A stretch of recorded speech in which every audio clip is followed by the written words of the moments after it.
Hi friends, ಎಲ್ಲರಿಗೂ ನಮಸ್ತೆ.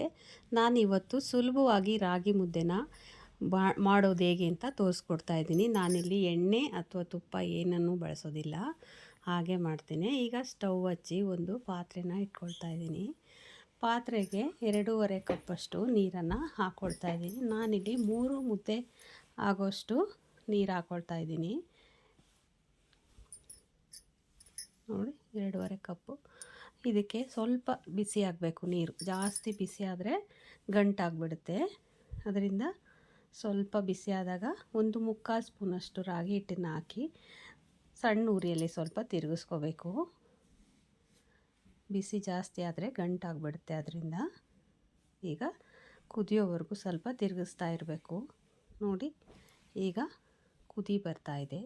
ಇದಕ್ಕೆ ಗಂಟಾಗದೆ ಇರೋಗಿ ಒಂದೇ ಕಡೆ ರಾಗಿ ಹಿಟ್ಟನ್ನು ಹಾಕಬೇಕು. 2.5 ಸ್ಪೂನಷ್ಟು ರಾಗಿ ಹಿಟ್ಟನ್ನು ಹಾಕ್ತಾಯಿದ್ದೀನಿ.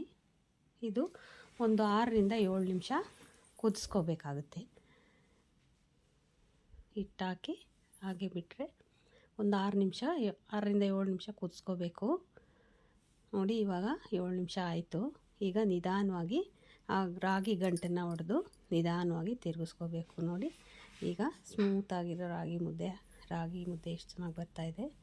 ಸ್ಮೂತಾಗಿ ಬರುತ್ತೆ ಹಿಟ್ಟು. ಇದನ್ನು ಚೆನ್ನಾಗಿ ಮಿಕ್ಸ್ ಮಾಡ್ಕೋಬೇಕು. ನೋಡಿ,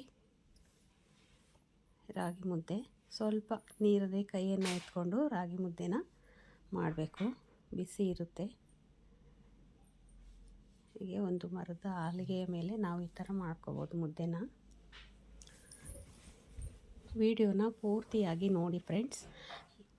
ಲೈಕ್ ಮಾಡಿ, ಸಬ್ಸ್ಕ್ರೈಬ್ ಮಾಡಿಕೊಂಡು ವಿಡಿಯೋನ ನೋಡಿ ಫ್ರೆಂಡ್ಸ್. ನೋಡಿ, ಈಗ ಸಾಂಬಾರು ಜೊತೆ ಸ್ಮೂತಾಗಿರೋ ಮುದ್ದೆ ರೆಡಿಯಾಗಿದೆ. ಯಾವುದೇ ಸಾಂಬಾರು ಜೊತೆ ಊಟ ಮಾಡ್ಬೋದು. Thank you.